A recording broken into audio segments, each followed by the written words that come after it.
Democracia para que te quero? Esta é a pergunta genérica que a TSF lança de norte a sul aos alunos do ensino secundário. Nesta terceira temporada, começamos na escola secundária da Gafanha da Nazaré, onde temos alunos do 10º e do 12º ano. Hoje vamos falar de instituições democráticas e transparência. Esta iniciativa, em parceria com a Direção-Geral da Educação, conta com a orientação, em termos científicos, de João Sequeira, que é politólogo. João, obrigado por teres vindo. Bom, hoje vamos falar então da responsabilização democrática, das questões da transparência e do controle das instituições. Isto porquê? Porque são estes três pilares que asseguram que o governo de facto é do povo, pelas pessoas e para as pessoas. Ou se quiserem, for the people, by the people and of the people, na acessão mais comum. Neste entendimento, nós temos que garantir que os pilares são fundamentais, estes pilares fundamentais, são exercidos de forma justa e em benefício de todos os cidadãos. O que é que então significa a responsabilização, a transparência e o controle das instituições? A responsabilização refere-se à obrigação dos nossos líderes políticos e as instituições políticas de prestarem contas pelas suas ações. O que é que isso significa prestar contas? Significa que quando algo corre mal, é importante que os responsáveis sejam identificados e assumam as suas responsabilidades. Portanto, na prática, o que nós estamos a dizer é que quando há responsabilidade, as pessoas são chamadas à razão, não é? É um bocadinho isto. A questão da transparência, que é outra peça fundamental neste puzzle, significa que as ações e as decisões dos governantes e outras instituições devem ser claras e acessíveis a todos os cidadãos. Isto é um ponto que se calhar é interessante podermos explorar, porque há quem diga que em alguns casos existe mais ou menos transparência dependentemente da sociedade onde estamos. Quando há transparência, podemos entender melhor o que está a acontecer no nosso país e a tomar decisões mais informadas na nossa democracia. Por outro lado, o controle das instituições refere-se aos mecanismos pelos quais o poder é supervisionado. Porquê? Porque nós queremos que o poder não seja absoluto. Isso é o contrário da democracia, não é? Nós queremos que o poder seja controlado de forma a que exista separação de poderes entre o poder executivo, legislativo e judicial. Desta maneira, a divisão impede que um grupo tenha demasiado poder e permite que cada ramo fiscalize os outros. Por outro lado, como é que nós podemos aprender todas estas noções da responsabilização, da transparência e do controle das instituições? Bom, por um lado, a maior maneira de começar a aprender sobre isto é a educação em casa, não é? Nós todos, quando nós somos pequenos, temos os nossos pais que têm a responsabilidade de cuidar e educar de nós. Aqui a responsabilização significa que que os pais assumem a responsabilidade pelas suas ações e a transparência na comunicação. Ou seja, os pais devem promover um ambiente de confiança e respeito mútuo. E é aqui que se aprende estes primeiros princípios. Posteriormente, a escola, com os seus professores e administradores e auxiliares, garante a qualidade da educação e o bem-estar dos alunos. Mas também existe responsabilização na escola. Aqui todos devem ser responsáveis pelas suas ações perante os alunos e os alunos também têm os seus deveres com os pais e a restante comunidade educativa. E a transparência, mais uma vez, na divulgação de informações, promoverá a confiança na escola como instituição. Em Portugal, temos instituições como a Assembleia da República, o Tribunal Constitucional e o Provedor de Justiça, só para dar alguns exemplos, que garantem que os governantes e instituições são responsáveis, mais uma vez, e transparentes. Por exemplo, a Assembleia da República é responsável por debater e aprovar leis, enquanto o Tribunal Constitucional verifica se essas leis são constitucionais. Isto para dar alguns exemplos. Mas para finalizar, vamos pensar então qual é que é o papel dos cidadãos a garantir a tal ideia de responsabilidade, transparência e o controle dos poderes. Os cidadãos podem envolver-se na vida política, através das clássicas eleições, como é óbvio, e que alguns dos alunos vão poder participar a breve trecho, mas também através de manifestações e protestos pacíficos e mesmo iniciativas como petições e referendos. Além do mais, estes movimentos podem ser hoje em dia mais reforçados e mais participados através das redes sociais, porque estas conseguem que exista uma maior participação e mobilização das massas. Em conclusão, a responsabilização, a transparência e o controle das instituições são fundamentais para garantir que vivemos numa sociedade que se pode considerar justa e democrática. É importante, então, que participemos todos ativamente na vida política, exigindo, então, responsabilidade, transparência e o controle das instituições, de forma a que os nossos líderes e instituições permaneçam democráticos e o poder não seja absoluto. João Sequeira, licenciado em Ciência Política e aluno de mestrado na mesma área e que é o conselheiro científico desta iniciativa da TSF em parceria com a Direção-Geral da Educação.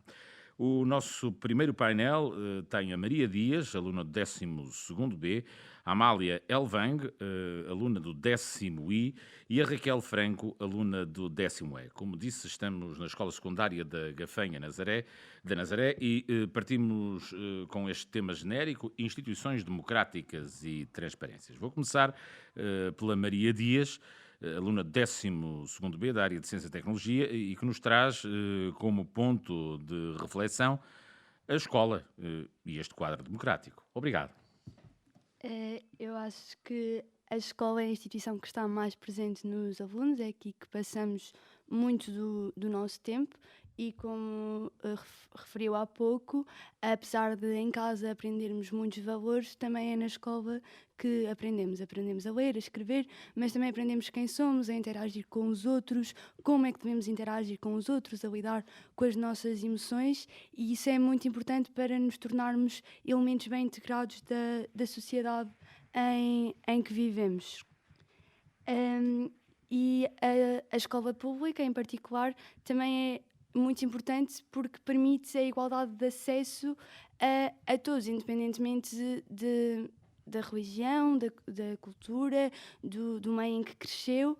Portanto, acho que a escola é muito importante no acesso à igualdade.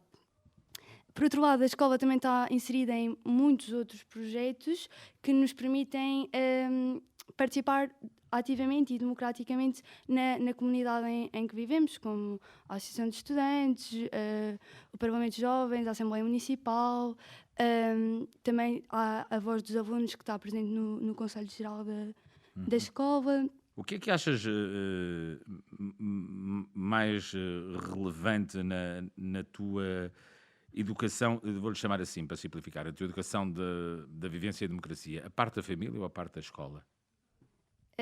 Eu acho que em casa os valores democráticos dos nossos pais vão-nos transmitir os valores democráticos deles, ou seja, não há muita diversidade. Os nossos pais vão-nos passar aquilo que para eles é o mais correto. Enquanto na escola somos obrigados a lidar com diferentes perspectivas sobre diferentes assuntos. Não que em casa isso não aconteça, mas certamente há uma visão mais direcionada para determinada posição, ou assim. E na escola isso não acontece, porque somos de facto obrigados a lidar com muitas pessoas, com muitas opiniões e perspectivas diferentes que também nos permitem perceber qual é a posição que queremos escolher. Uhum. E a tendência é para achar que o mais importante será, neste caso, em termos de pluralismo, claro, a escola. Sim, em termos de pluralismo. Porque em casa é assim, isto é uma democracia, mas aqui mando eu. Não é bem assim, mas quando estamos a conversar, certo. E assim os nossos pais têm a sua opinião já formada e a nossa opinião está a ser formada ainda. Sim, e é preciso ouvir outros. Nós já vamos voltar a falar. A Amália Elvang é aluna do 10º I da área de Economia e tem dinamarquesa, não é, Amália? Sim. De nacionalidade, mas nasceste em Espanha. És uma cidadã verdadeiramente europeia, porque agora estás aqui em Portugal. Satisfaz-me a curiosidade. Este nome, não sei se foi escolhido porque vives em Portugal, não? Ou porque vinhas para cá, não? Não, é um nome bastante comum na Dinamarca e na Alemanha. Muito bem, muito bem. Amália, tu propôs-nos refletir sobre a escola desde o 25 de Abril. E parabéns, falas muito bem português. Obrigada. A escola, no fundo, é um lugar onde forma e avalia os alunos e foi um dos setores que mais evoluiu desde o 25 de Abril. Os fatores que compõem a escola desde então têm melhorado bastante. Tu fizeste a escolaridade toda em Portugal? Desde o primeiro sim. todo? Estás cá desde... Sim, mas a primeira classe foi numa escola alemã, então só aprendi a falar e ler português na segunda classe. Muito bem. E estavas a dizer então sobre a evolução da escola desde o 25 de Abril. O que tu leste diz-te que há muitas diferenças hoje. Sim, comparadamente com antigamente, houve muitas mudanças e grandes. Por exemplo, na liberdade de expressão, podemos dizer a nossa opinião sobre o que é que seja, não é? Sim, não temos... Não, Pensar nas palavras. não temos de seguir uma certa ideologia. Vamos voltar a conversar daqui um bocadinho. Vou à Raquel Franco, que é aluna do 10º E de Artes. Já aqui falamos até bastante da escola. Raquel, tu propunhas-nos refletir sobre isto, sobre transparência, sobre democracia, a importância da democracia, centrando a tua intervenção, a primeira intervenção, na importância da família. Quando somos jovens, ainda estamos a crescer, nós estamos a desenvolver-nos, a desenvolver a nossa personalidade, e a família, pronto, tem uma grande importância, pronto, no nosso desenvolvimento. Porque pronto, se não tivermos ninguém para cuidar de nós é complicado. Mas porque Sim.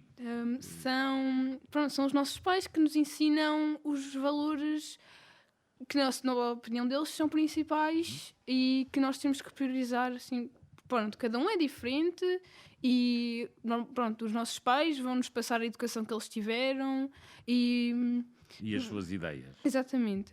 Mas sim, e nós temos a achar que na maior parte das vezes que essas ideias são boas e vamos vamos refletir as ideias dos nossos pais para a nossa vida toda também. Porque pronto, são as figuras mais importantes da nossa vida, os nossos progenitores.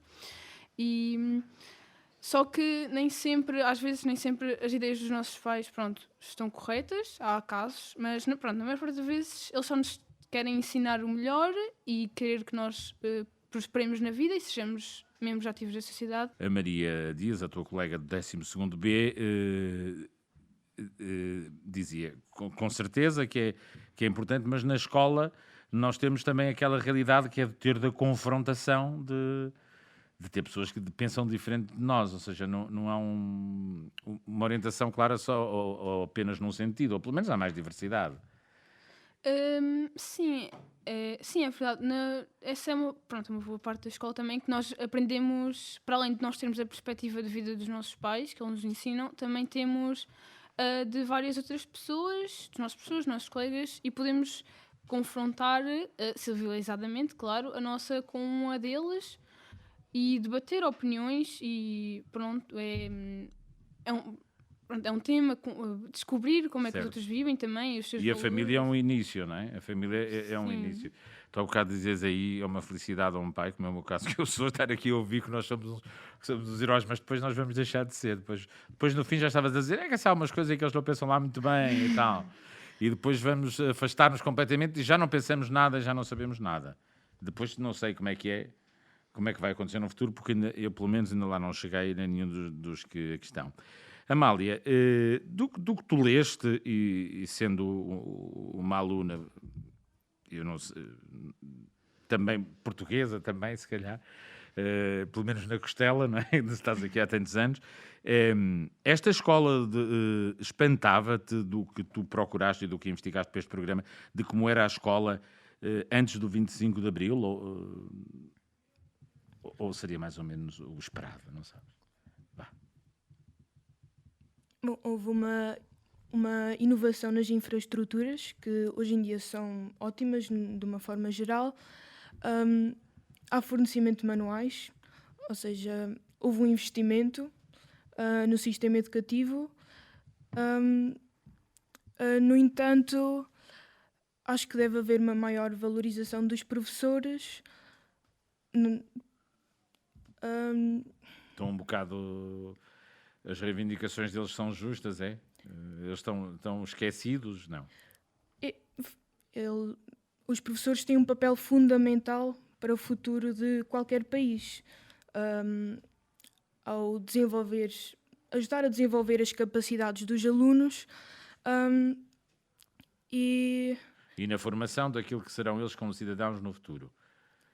Sim, adulto, exato. Não é? E isso talvez não seja... Maria Dias, 12º B, está aqui um bocado inquieta. Querias acrescentar que... Pareceu-me, não? Não, mas eu acho Força. que a principal diferença é no facto de antes do 25 de Abril a escolaridade não era obrigatória, ou seja, há muitas pessoas que terminaram a escolaridade no 4º ano e neste momento a escolaridade obrigatória ao 12º ou até atingir a maioridade.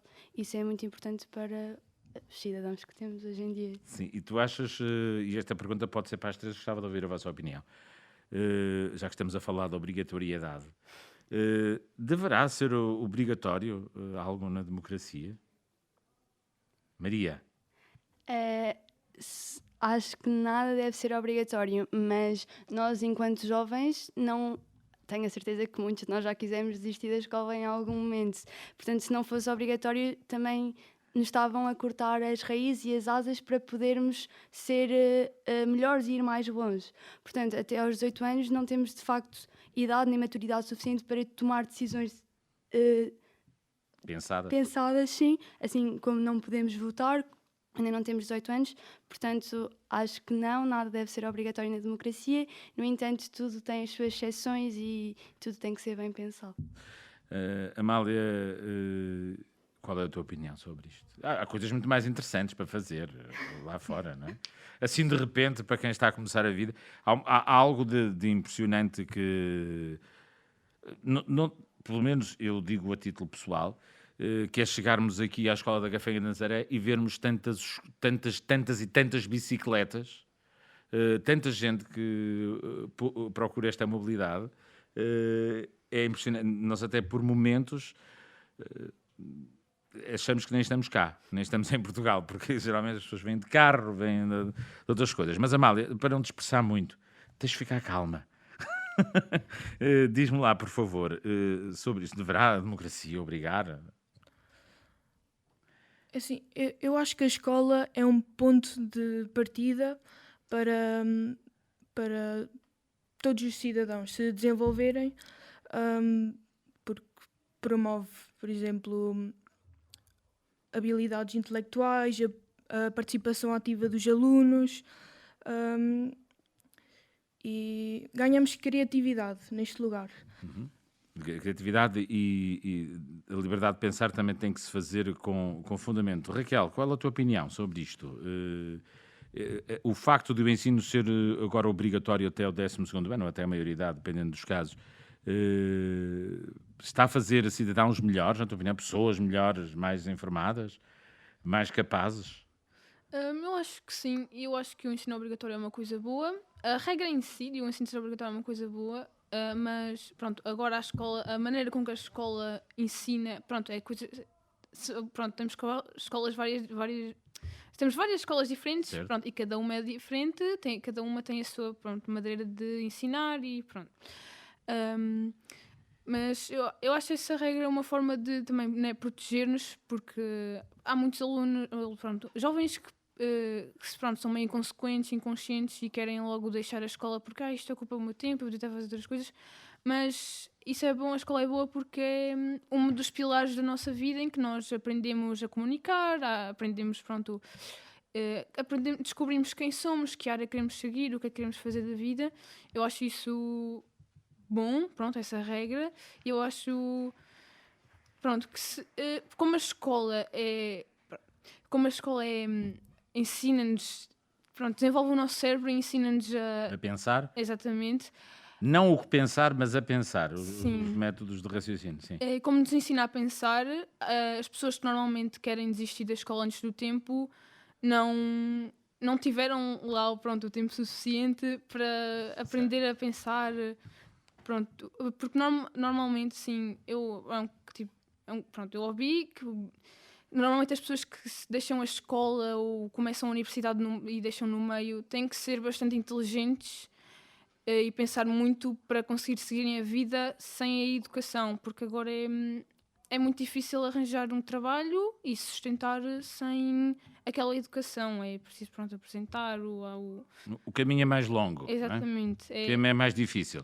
Dizer que toda a gente está aqui a gostar muito de ouvir a vossa opinião. As palmas que nós estamos aqui a ouvir, isto não tem a ver com a iniciativa que estamos aqui a fazer, mas porque nós temos, em vésperas do 25 de Abril, quando estamos a gravar este programa da TSF, e está a decorrer aqui uma outra iniciativa ao mesmo tempo, com um moderador e é uma palestra que está a dar aqui, isto é uma terra de pescadores, a Gafanha da Nazaré, e ele está a contar a história dele e de como é que era antes precisamente do 25 de Abril. Volto à Amália, porque ela tocou aqui num ponto que me deixou curioso. E que salientou, porque ela acha que é uma coisa importante, que foi o facto dos manuais escolares serem hoje gratuitos para todos, não é? E porquê é que tu achas? Porque isso trouxe... porque isso dá oportunidades iguais a todos? Porque deixou de sublinhar as diferenças? O fornecimento de manuais escolares gratuitos dá possibilidades a famílias que não têm possibilidades económicas para teres um ensino igual a quem tem essas possibilidades. Portanto, foi um investimento feito pelo Estado que de facto ajuda o país a ter menos desigualdades neste setor. E o que traz mais igualdade de oportunidades e torna-nos, pelo menos, a todos menos diferentes, é isso? Sim. Muito bem. Vou voltar à Maria Dias. Maria, tu, na tua intervenção inicial, salientavas aqui também uma série de aspectos, o Parlamento dos Jovens. Deixa-me colocar-te aqui uma questão porque tem a ver com as instituições democráticas e tem a ver com as eleições. Hoje tem havido aqui uma discussão pública em saber se, pelo menos por parte de algumas forças políticas e alguns setores da sociedade, sobre a idade de votar. Já falamos aqui várias vezes a necessidade de ter 18 anos para ter mais maturidade. O que é que tu achas disso? Achas que está bem assim? Deveria ser mais cedo ou deveria ser mais tarde? Já foram 21 anos. Okay, Até para as mulheres casarem, no mínimo. Depois tinham que ter licença. Há uma coisa, nós temos aqui um problema de paridade nesta mesa porque só temos mulheres. O mundo está diferente. Vamos, Maria. Neste momento a idade de voto é 18 anos e claro que ter 17 ou 18 anos é praticamente a mesma coisa, ou ter 18 e 19. Mas a verdade é que um aluno com 18 anos, em princípio, já terá percorrido o ensino básico, o ensino secundário, e estará preparado para ter essa responsabilidade. Enquanto um aluno com 16 anos ainda não terminou e pode até ainda nem sequer ter ingressado no ensino secundário, que eu acho que é Vocês quando... falam sobre isso aqui na escola? Os teus colegas falam sobre isso? Sobre política? Sobre a idade, sim, claro. E sobre a idade de votação. Tudo é política. Sobre a idade de votação, por acaso, nunca foi um tema Nunca pensaram sobre de isso? conversa, não. Mas, sim, eu acho que, pronto, ter 18 ou 17 anos é praticamente a mesma coisa, mas se tem que definir uma idade, acho que 18 anos é uma idade justa, porque, lá está, em princípio, se tudo decorrer conforme as normas, terminamos o nosso ensino secundário e estaremos preparados razoavelmente. Muito bem. Raquel Franco, aluna de 10º E, da área das artes. Tens opinião sobre isto, Raquel? Sobre a idade de voto ou não é importante? Ou agora tivemos eleições, vamos ter mais agora ainda este ano. Houve assim discussões muito acesas, devíamos votar mais cedo, não está bem assim, as instituições estão bem assim como estão eleitas? Eu acho que a idade assim de 18 anos para votar foi bem escolhida assim porque pronto, é a idade, já aqui referimos muitas vezes, é a idade em que temos mais maturidade, em que já temos a nossa personalidade assim meio estabelecida e eu acho que está bem assim, eu não acho que deveria ser antes porque pronto, as pessoas mais novas iriam seguir, como não têm, às vezes nem têm não têm opinião própria, iriam só seguir as vontades. Sim. Pronto, as vontades dos Sim. pais, onde é que eles escolhem. Tenho um pedido de intervenção aqui da plateia. Eu vou só pedir para te identificares, vão-te dar o microfone. Pronto. Olá. O meu nome é Letícia, sou da área de Ciências Socioeconómicas. Letícia quê? Esgueirão. Letícia Pronto, Esgueirão. acho que há um ponto que é importante afirmar e discutir, que há acerca de informações falsas na internet, acerca de certos partidos políticos que influenciam muito os jovens, principalmente nessas idades, 16, 17, 18 anos, que ainda não têm bem uma opinião formada. Portanto, eu acho que a idade de votar não devia ser 18 anos, já que, pronto, é uma idade muito pronto, que temos muita falta de maturidade, somos É muito cedo. influenciáveis. Os 18 anos é cedo? Não. Eu acho que sim, porque ainda é uma idade que somos bastante influenciáveis, quer queiramos, quer não. É uma coisa mesmo, pronto, mental. Eu acho que devia ser alterada para pelo menos uns 20 anos, onde temos mais conscientes, mais experiência de vida e mais maturidade para lidar com notícias falsas na internet e ideias extremistas e tudo isso. Ora, aqui temos mais obrigado, Letícia, por este contributo. Vamos à mesa. Maria, e estas coisas das notícias falsas? Como é que isto se distingue? Eu acho que temos que ter um pensamento crítico em relação a tudo aquilo com que nos deparamos, porque mesmo nas notícias podem aparecer notícias falsas e temos que sempre ter... Notícias falsificadas, Sim. só para corrigir, Não. usa-se mais esse termo, por causa das fake news. Sim. Mas em relação às redes sociais e assim, que cada vez está mais presente no nosso dia-a-dia, a verdade é que nós escolhemos com que as páginas que seguimos, aquilo com que nos deparamos. Portanto, acho que é um bocadinho termos um pensamento crítico também, porque não me estou a conseguir explicar muito bem, mas, ou seja, com as redes sociais nós escolhemos aquilo que vemos. Maria, então vamos a um caso assim muito concreto. Tu és aluna do 12º ano, desculpa, que idade tens? 17. Está quase. Já estás Mais quase a ou votar. menos. Está quase a votar. Sim, Já sim. estás quase a votar. Tu lês outro tipo de notícias ou só consomes informação das redes sociais? Não, eu vejo o telejornal todos os dias. Portanto, para mim as notícias é aquilo que eu vejo em casa. Depois, nas redes sociais, nem tudo aquilo com que me deparo, verifico sempre de que página é que é, para ter a garantia se é uma notícia de facto verdadeira ou não. Os jornais, pronto, que Expresso e assim, para ter a garantia de que a notícia que estou a ver é de facto verdadeira e não falsificada. Sim, tem que se hoje que procurar bem, porque há muitos... quando olhamos até nos parece que é de um determinado jornal, porque o grafismo é muito igual e depois essa notícia já não existe no jornal, porque a falsificação de informação ou a manipulação de informação, como se queira, também passa por aí. O que é que achas desta achega de Letícia ali, de que somos muito novos? Somos não, que eu já não sou. Vocês são muito novos para votar quando têm 18 anos e tu, que estás quase lá a chegar e que já vais votar nas próximas eleições. Não nestas do Parlamento Europeu a seguir. Eu acho que a questão de termos maturidade ou não também depende muito de pessoa para pessoa. Há pessoas com 16 anos que se calhar são mais maturas do que pessoas com 22 anos. E acho que nós estamos cada vez mais a ser mais velhos e infantis devido às redes sociais. E assim, somos facilmente infantis no sentido de somos facilmente influenciáveis.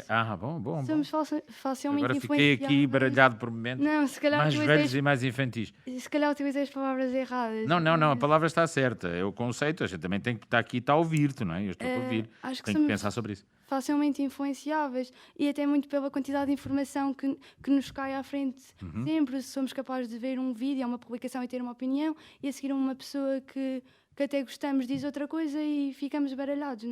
Não temos uma opinião fixa e não defendemos. Acho que temos um bocadinho de dificuldade em começar a defender os nossos valores com medo daquilo que vamos dizer, do politicamente correto. Certo. Pronto, mas eu... E isso certamente faz toda a diferença. Obrigado à Maria Dias, aluna do 12º B da Escola da Gafanha de Nazaré, da Escola Secundária. Amália, a Letícia trouxe aqui este contributo, lembrando que se calhar há pessoas que não são maduras ainda, com 18 anos. É difícil de avaliar isso. Se chega ou não chega à idade. Sim, porque vai dependendo de caso a caso. Também em casa somos muito influenciados pelas ideias dos pais e precisamos de mais fontes para Como é que tu procuras a informação? Desculpa por fazer esta pergunta. Como é que procuras a informação? nas notícias e nas redes sociais, mas apenas a partir Mas nas redes sociais, como é que é o mecanismo? Tu vês uma notícia, vais ver, como dizia aqui a Maria, se é de uma fonte credível, se não é, ou está bem assim? Não. As redes sociais dos grandes jornais. Uhum. Muito bem. Agora, Raquel, sobre este mesmo assunto, como é que procuras a informação? Eu procuro informação assim. As redes sociais são uma fonte fiável, não são as redes sociais que eu quero dizer. Quando aparece uma informação, tu vais, se ela for assim muito espetacular, tu vais verificar se ela é verdadeira. Tudo isto tem a ver com a transparência da democracia. Se ela é verdadeira, quais são as fontes, de onde é que veio, quem é que escreveu, ou está bem assim, ou preocupas-te ou não com isso? Qual é a tua principal fonte de informação, se é que eu posso dizer isso? Perguntar. Eu não uso muitas redes sociais, pronto, para ver notícias, assim, eu, pronto, confio mais no jornal e na televisão, mas, pronto, nem sempre as notícias que passam são 100% certas. Às vezes eles exageram aqui um bocadinho para chamar mais atenção, mas se aparecesse uma notícia, assim, do nada, muito extraordinária, assim, é claro que eu iria pesquisar. Às vezes também...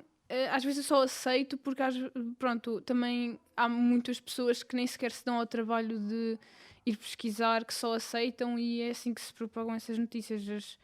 Os jovens assim não... Pronto, eu digo jovens, mas pode acontecer com qualquer um de nós, que às vezes nós só estamos com ou preguiça ou só, ok, olhamos e continuamos a passar para baixo e não pesquisamos muito, não nos damos ao trabalho de ir lá e ver qual é que é a verdade, se é 100% correto. Mas normalmente quando eu vejo uma notícia assim muito, muito chamativa, eu vou perguntar aos meus pais ou pesquiso, pronto, na internet. Mas nem pode, tipo, não podemos ter 100% de certeza porque é difícil de confiar quando uma pessoa está na internet, ela pode escrever qualquer coisa e eu nunca vou saber quem ela é ou quais são os motivos dela. Tipo, disso dos partidos de escreverem, pronto, estarem em mais contacto com as redes sociais também para alcançarem mais o público jovem, para terem mais, já terem apoiantes desde aquela idade, tentarem, pronto.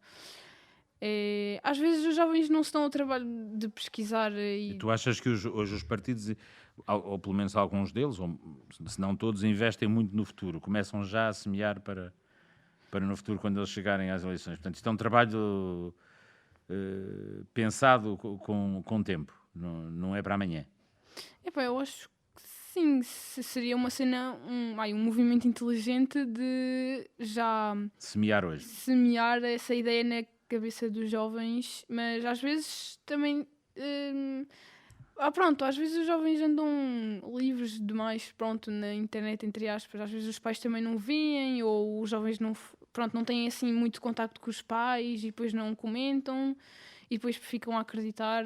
Há partidos que podem ser, eu não tenho muito conhecimento de política, mas pronto, há partidos que podem estar a dizer a verdade e só estão a tentar, pronto, estão a fazer aquilo na bondade, entre aspas, que só querem ver, pronto,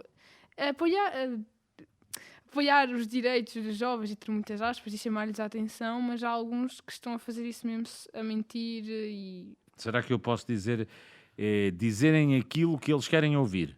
Exatamente, mas depois quando chegam ao poder, se chegarem, né, não fazem nada e pronto, depois o povo fica todo revoltado que não fazem nada, sendo que foram eles que os elegeram e pronto. Interessante. Isso. Eu quero agradecer às três, à Raquel Franco, à Amália Elvang, à Maria Dias, são alunas da Escola Secundária da Gafenha da Nazaré. E retenho desta primeira parte haverá muitas outras coisas, mas retenho isto: a escola é mais do que um sítio apenas para aprender a ler e escrever. Vou ao João Sequeiro, conselheiro científico desta parceria entre a TSF e a Direção-Geral da Educação, para esta intervenção intermédia.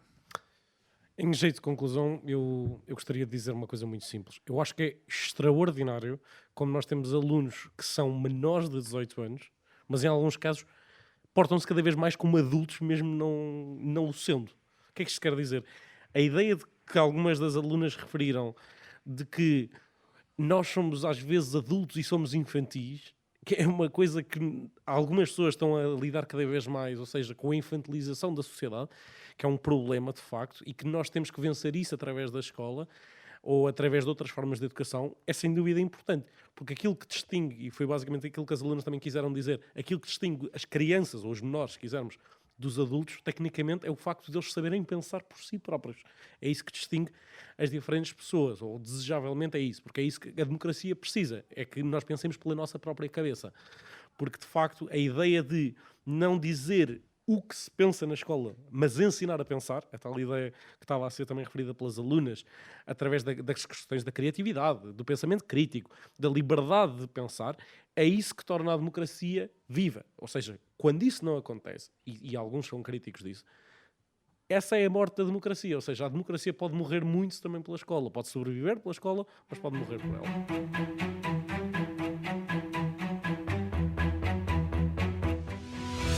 Estamos com os alunos da Escola Secundária da Gafanha da Nazaré. Trazemos sempre esta pergunta, democracia, para que te quero? Uma pergunta tão atual como hoje e como foi no passado e certamente será no futuro. E o nosso painel é composto por mais 3 mulheres. Nesta escola, nenhum dos participantes nos painéis é do sexo masculino. Eva Borges, do 10º D, de Humanidades, Gabriela Santos, 10º E, e Ana Mar Ferro, do 10º B. Obrigado às 3 por estarem aqui. Começo pela Eva. Eva, propuseste-nos aqui uma reflexão sobre eleições. Talvez o lado mais visível, embora não o mais referido nestes debates, como a expressão máxima do que é a democracia. E então o que é que nos propões refletir sobre isto, Eva? Primeiramente, boa tarde a todos. As eleições nos termos da democracia descreve bastante, vai muito de encontro ao significado da palavra, como o seu colega mencionou, grega, democratos, que é como se fosse o poder do homem, o homem no termo generalizado. E acho que após o 25 de Abril foi muito importante o facto da entrada da mulher no voto, porque não havia igualdade entre o homem e a mulher, entre os ambos géneros, e foi um acontecimento muito importante, porque levou a mulher a ter a encontrar uma liberdade de expressão e a ter a sua própria opinião, não é? Que não podia votar até aí. Exatamente, até aí não podia votar. Mas também quase ninguém podia votar. Sim, sim. Os homens também não podiam, praticamente. Pronto, eu trouxe o assunto do sufrágio universal, que é basicamente o direito do voto, em geral. E é muito importante, porque tal como as minhas colegas mencionaram anteriormente, o voto é importante para a sociedade, porque não pode ser apenas um poder sólido que está... É preciso fiscalizar esse poder. Exatamente. Ou seja, tem que prestar contas. E as eleições são o quê? Sobretudo um prestar de contas? É uma avaliação? É um exame? Será isso? Um ato eleitoral? Eu não observo o acontecimento por aí. É assim, no meu ponto de vista, as eleições é um ato em que as pessoas, através das eleições, vão se expressar e expressar a sua opinião com aquilo que concordam. Pronto. E com o que não concordam e o rumo que querem. Exatamente. Deixa-me fazer uma pergunta. Como é que foi aqui na escola, ou como é que tem sido com as diversas eleições nacionais, seja eleições autárquicas, seja eleições para a Associação de Estudantes, como é que tem sido a participação, a discussão entre vocês, entre os alunos sobre este assunto? É acesa? Não se fala sobre isso? Como é que é? Já ouvimos aqui outras opiniões, mas essas já estão ouvidas. Qual é a tua opinião? Na minha opinião, acho que pelo menos com as pessoas que eu convivo, acho que é um assunto aceso. Está toda a gente a aplaudir, como disse, é na outra conferência que está a decorrer em simultâneo. E estou a dizer isto porque se está a ouvir na emissão, estou a ouvir aqui. Acho que é um assunto aceso. Acho que alunos também devem expressar a sua opinião. Sim. tendo em conta que também são influenciados em casa e transparecem isso na escola. Acho que também podemos ter essa liberdade de expressão de dizermos, darmos a nossa opinião e ouvirmos a opinião dos outros, que também é muito importante. Certo. Nós já vamos voltar a falar até para percebermos um bocado mais aqui dos processos eleitorais e o que nos preparaste para esta intervenção das eleições, e sendo essa importância que já aqui reforçaste. A Gabriela Santos, do 10º fala-nos, lá está, eu saliento que é talvez o que é mais referido, um sinónimo de democracia, é a liberdade de expressão, é quase é o que é mais referido pelos alunos. Eu não digo que não é pelas outras pessoas também. Eu estou a falar pelos alunos que temos ouvido nestas emissões. Gabriela, ora vamos lá então à liberdade de expressão. Pronto, primeiro boa tarde a todos aqui, né? Eu acho que nós podemos falar que a democracia é uma das, se não a forma mais importante de organização governamental, justamente porque nós temos como base a participação do povo. E eu acho que nós podemos tanto falar sobre a transparência, que é a democracia, porque embora ela não seja bem exercida, a maior parte algumas vezes, por exemplo, nós sabemos que existem corrupções e nós só sabemos disso porque existe transparência, embora existam erros e, pronto, talvez não tão bem exercidos assim, existe essa transparência para chegar até nós a informação de que existe uma corrupção. E a liberdade de expressão, pronto, eu acho que eu vou linkar primeiro logo com a equidade da educação, porque quando nós crescemos num país que não é democrático, vamos dizer, um país ditatorial. Nós crescemos em escolas que não nos ensinam a pensar, mas nos ensinam o que pensar. E quando nós temos no que pensar, muitas vezes nós somos oprimidos, não temos opiniões e os nossos direitos não são bem colocados. E a liberdade de expressão, ela deixa de ser liberdade de expressão a partir do momento em que interfere em direitos humanos, sabe? Nossos direitos como pessoas.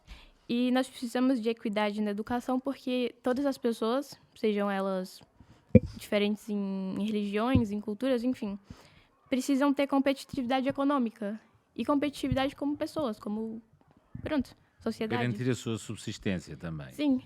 E se nós não temos uma equidade de educação, se pessoas que têm mais acesso a pessoas que têm mais condições financeiras tiverem uma educação diferente das pessoas que não têm essa condição financeira, nós crescemos, de certa forma, na sociedade que nós temos hoje, que existem muitas desigualdades e as pessoas não têm um acesso.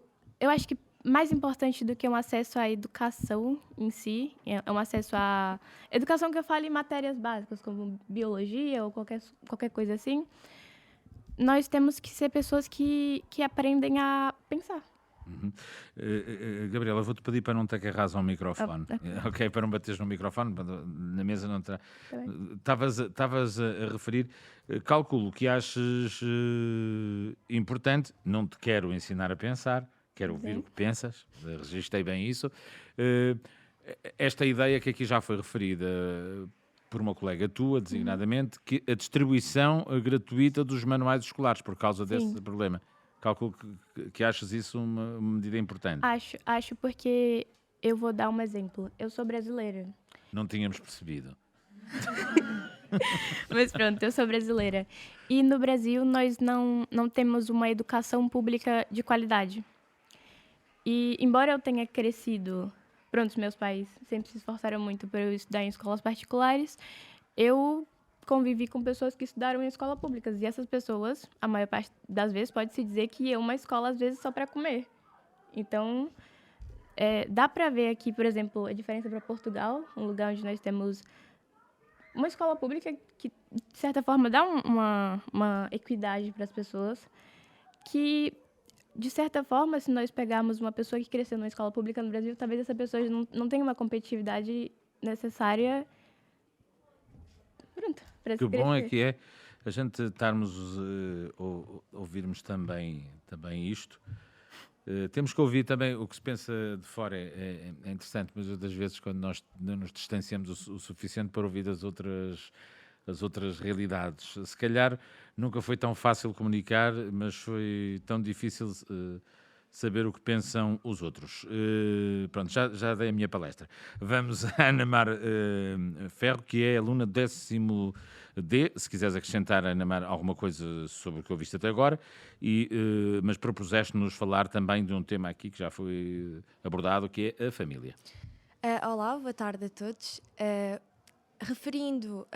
Adicionando informação ao que já foi dito, eu acho que nós, como jovens a estar aqui, não temos a noção do que é viver num país onde não há democracia. Nós não temos a noção e provavelmente os nossos pais também não, porque muitos deles já nasceram pós 25 de Abril.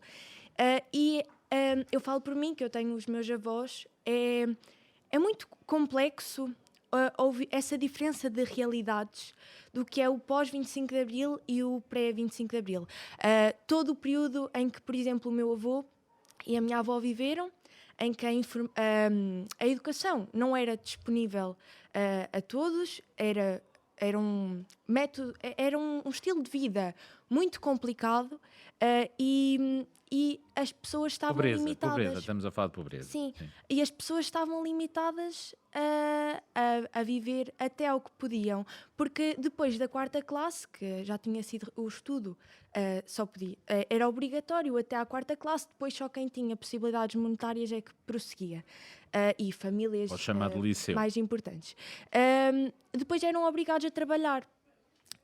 E muito a família, que é um dos pontos que eu quero pegar, a família pré-25 de Abril era uma família, as relações distantes, pois a mulher, podemos falar da mulher, que também já foi mencionada, o papel da mulher era um papel praticamente inexistente.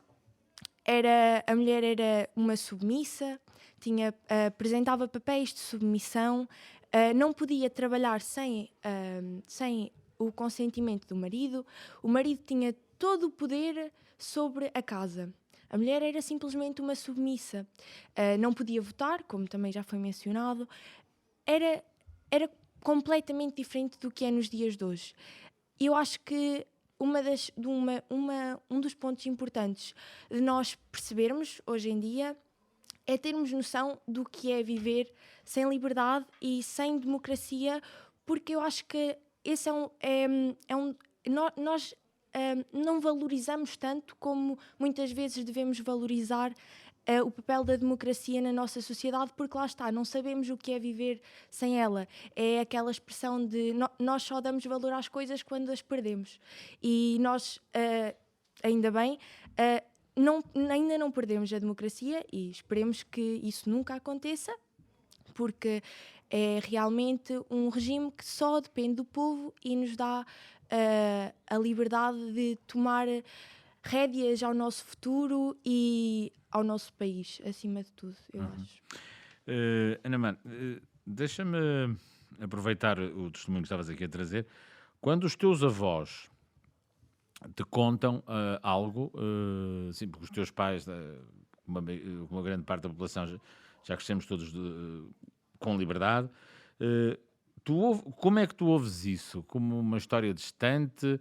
Já falaste aqui de coisas que te impressionavam, como o facto de a mulher que fazia parte da casa. Não tinha um papel ativo. Era como um móvel, não era? Exato. Era uma prateleira, era igual. Portanto, só servia para cozinhar e para ser mãe, que é um papel, pronto, que é muito ligado às mulheres. É essencial, mas é porque elas até que têm a criança. O útero, não é? Exatamente. A criança, não é? Mas até nos dias de hoje nós vemos uma imensidão de desigualdade, por exemplo, nos cargos dos trabalhos, onde as mulheres muitas vezes têm menos oportunidades do que os homens. E tu achas que isso é porquê? Porque têm os filhos?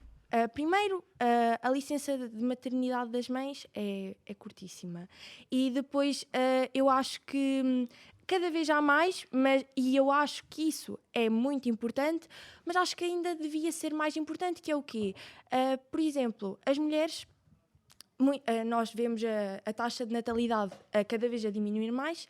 Porquê? Porque as mulheres veem-se no papel de optar ou por uma carreira ou pela maternidade, porque é um pouco incompatível, são ideias um pouco incompatíveis que não, em certas carreiras não dá para ser mãe. E para além dos casos que mulheres não querem mesmo ter filhos, que eu acho que isso também faz parte da liberdade de cada um sabe o que faz, e é completamente, acho que temos de normalizar isso de uma mulher não querer ser mãe. Há outras que simplesmente até queriam, mas acabam por não ser porque optam por a seguir uma carreira, porque no fundo a nossa carreira é o que vai depender, é o que vai, sim, é o que nós precisamos para o nosso futuro. E nas condições em que está o nosso país atualmente, eu acho que todos procuramos um estilo de vida melhor, ordenados melhores para a nossa subsistência. Eu acho que é extremamente importante. Eu acho que é o que todos procuramos, é ter qualidade de vida. Tu achas que há alguma solução, algo que pudesse ser feito? Falaste aí que a licença de maternidade que era curta e depois a questão das oportunidades. Há alguma coisa que tenha surgido que tu achas que possa alterar esse estado das coisas? Sim, até era isso que eu ia falar e entretanto Então vamos lá. passou. Várias empresas do meu conhecimento têm um sistema que funciona de uma certa forma, que é a mulher vai trabalhar, a pessoa vai trabalhar, isto aqui não se limita só às mães, às mulheres, também aos pais, vai, por exemplo, para uma empresa onde tenha de fazer turnos, onde seja um horário mais limitado, que não tenha muita disponibilidade para criar os filhos de forma em casa, mais natural. E no que é que isso resulta?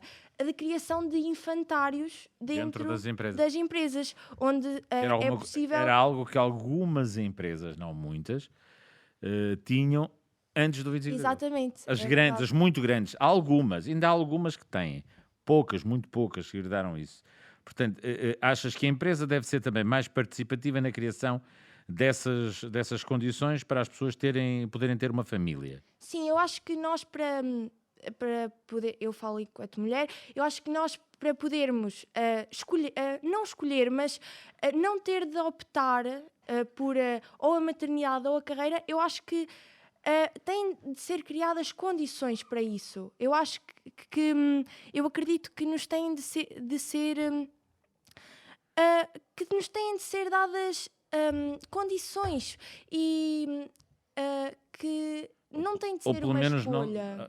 Não tem de ser uma escolha. Eu não me estou a saber expressar bem, mas não tem de ser uma escolha. Nós estamos a perceber bem o que queres dizer. Pode ser as duas. Pode ser mãe e pode-se ter uma carreira e pode-se ser boa. pai também. E pode ser pai. Exatamente. E eu acho que é isso. Fala-se muito das mães. E eu acho que é preciso incluir um pouco os pais, porque não são as mães que têm de ter só o trabalho. E ainda se vê muita desigualdade, por exemplo, nos salários, cargos de topo que são atingidos por homens e as mulheres não chegam lá. E têm mais dificuldade. Nós temos aqui as tuas colegas... eu vi aqui pelo canto do olho a dizerem que sim com a cabeça. Gabriela Santos, 10ª, querias acrescentar algo sobre este assunto que a Ana Mara aqui trouxe à discussão? Não, sim, eu acho que não acho. Eu concordo completamente com o que ela disse. Pronto, eu cresci numa família em que o meu pai trabalhou a vida quase inteira. Minha mãe veio trabalhar quando nós chegamos aqui. E é uma diferença muito grande que faz uma família, uma mãe trabalhar e seguir sua carreira também, seguir seu sonho. Posso aqui precisar um bocadinho isso? A tua mãe trabalhava, não trabalhava, era fora de casa numa empresa. Isso, pronto, ela trabalhava em casa. Era trabalho não remunerado. Exatamente. Mas ias acrescentar que faz uma diferença muito grande, porque pronto, assim como a minha colega falou, há muitas pessoas que, eu acredito, antes do 25 de abril, ou em vários lugares do mundo, inclusive hoje mesmo, havendo democracia, que deixam suas carreiras de lado por terem que cuidar de crianças. Não que seja um problema, mas pronto. Recordando que a ditadura no Brasil durou até aos anos 80, já bem avançados. Sim. Vou agora à Eva.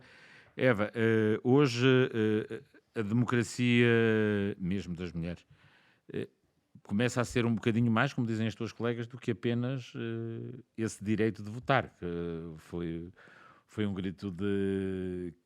Felizmente, tem-se falado bastante sobre isso, que era uma coisa absolutamente secundária, de que pouca gente falava, e não sei se é por ser os 50 anos, tem-se falado muito do facto das mulheres não poderem votar na altura, mas querias acrescentar alguma coisa? Estou completamente de acordo com o que a Ana Mar disse. Acho muito boa a ideia de haver como é que se esqueci do nome?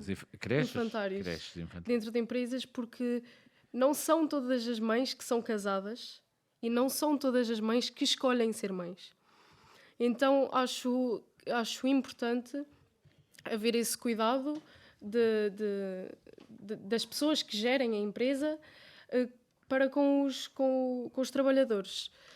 No entanto, um pai também é alguém muito importante e lá está. Até ver. Sim. Lá está. Há muitas pessoas, há muitas famílias em que vivem no método de o pai trabalha e a mãe ainda fica em casa. Existe, por muito que seja difícil acreditar, ainda existe isso. Às vezes são pessoas também mais pode ser uma velhas. opção. Sim, também pode ser uma opção vinda da própria mulher. Certo. E do próprio homem. A questão é ser uma opção ou não. Às vezes é uma opção económica sim, também. É poder de escolha. E pronto, estou completamente de acordo com isso. Portanto, a democracia hoje não temos dúvidas de que é um bocadinho mais do que alguns direitos que não deviam sequer não existir, como seja o votar. Nós temos 1, 2, 3 homens na plateia. Se algum deles quiser intervir e contribuir a esta discussão, eu agradeço que o façam agora, porque estamos a caminhar para o final deste nosso debate na Escola da Gafanha da Nazaré.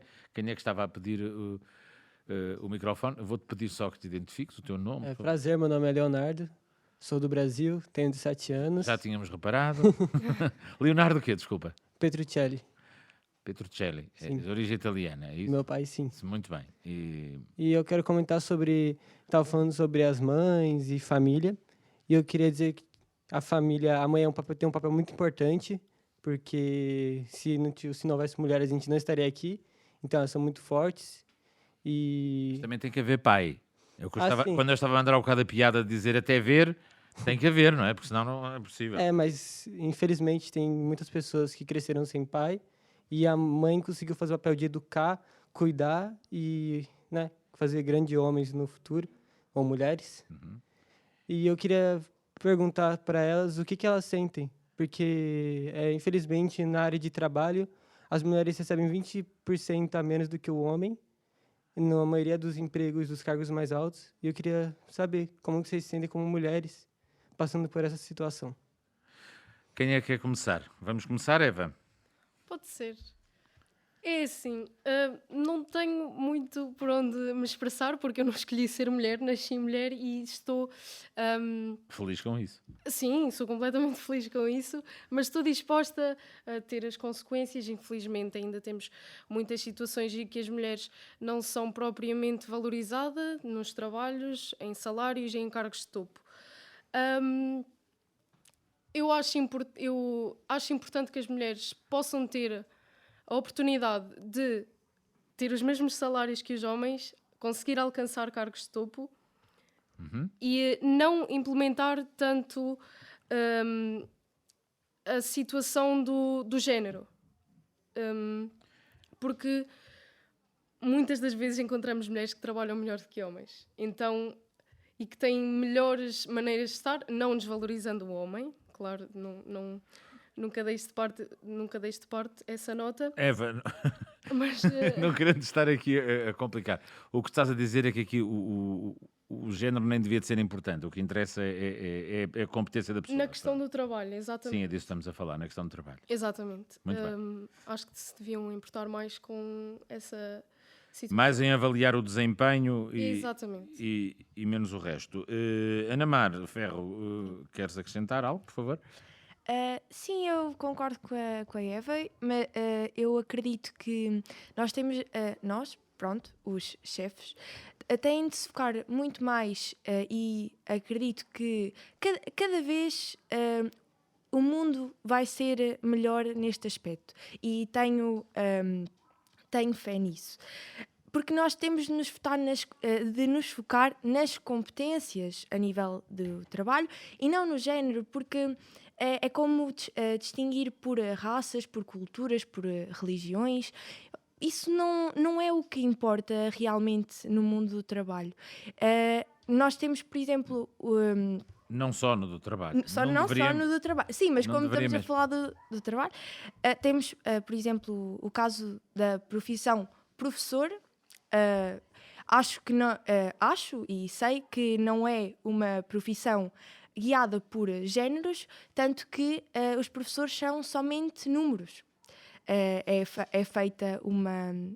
Eles concorrem e nesse concurso eles são números e depois são escolhidos a partir de números. E por esses números não se sabe se eles são loiros, se eles são mulheres, se eles são homens, se eles têm os olhos castanhos. Não se sabe nada, são somente números.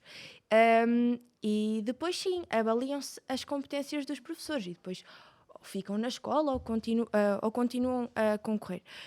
Mas remetendo aqui outra vez ao 25 de Abril, antes do 25 de Abril, e ainda há países onde isso acontece, ainda há muito o conceito de profissões de homens e profissões de mulheres. As mulheres estão ali sempre mais ligadas à enfermagem, professoras, as mulheres eram muito ligadas a professoras, e a hospedeiras de bordo, profissões assim mais... Não sei explicar, mas... Delicadas? Assim, não sei se é delicadas, mas... Não. Qual será a palavra que tu querias dizer? Pois, também não sei bem a palavra. Mas sabes o que pensas, que é Mas- importante. Pronto, e os homens sempre estiveram mais ligados àquelas profissões de poder, de chefes, de mandar, de estabelecer ordem, enquanto as mulheres não. E eu acredito que apesar de ainda haver desigualdades, já esteve pior e eu acredito que estaremos melhor no futuro. Vamos então à Gabriela Santos. Pronto, relativamente ao que a minha colega falou, eu acho que já houveram preocupações maiores sobre ser mulher e estar no mercado de trabalho. De certa forma, hoje em dia... Já foi mais difícil aí. Já foi mais difícil. Mas, ainda assim, hoje em dia, é uma preocupação, de certa forma. Não falando de mim, né? Mas me formar e exercer um cargo pela minha competência e não pelo meu gênero. Acho, sim, que a Eva falou muito importante. Não é sobre gênero, é sobre uma equidade de competitividade. Não é sobre o que... Não é sobre nascermos Homem ou mulher. diferentes, Exato. Não é, isso é importante a competência. Sim. Eu quero agradecer a todos os quantos aqui estiveram por participar nesta iniciativa da TSF, em parceria com a Direção-Geral da Educação. Vou às notas finais do politólogo João Sequeira, conselheiro científico deste projeto. Bom, em jeito de conclusão, tínhamos de acabar em beleza, já que tivemos 6 mulheres a trabalhar sobre o papel da mãe e o papel da mulher.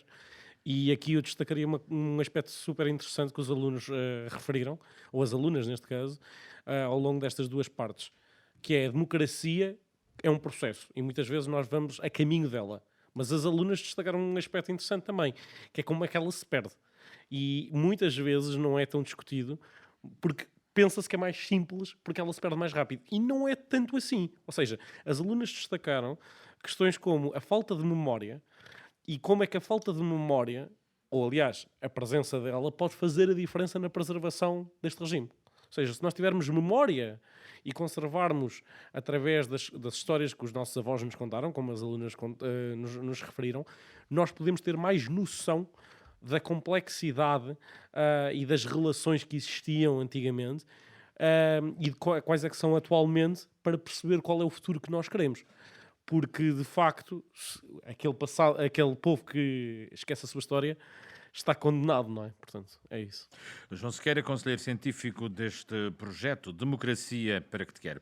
Ouvimos nesta emissão, na Gafanha da Nazaré, na escola secundária, ouvir aqui dizer por uma das alunas que antes do 25 de Abril ensinava-nos aquilo que deveríamos pensar e hoje a escola ensina mais a pensar.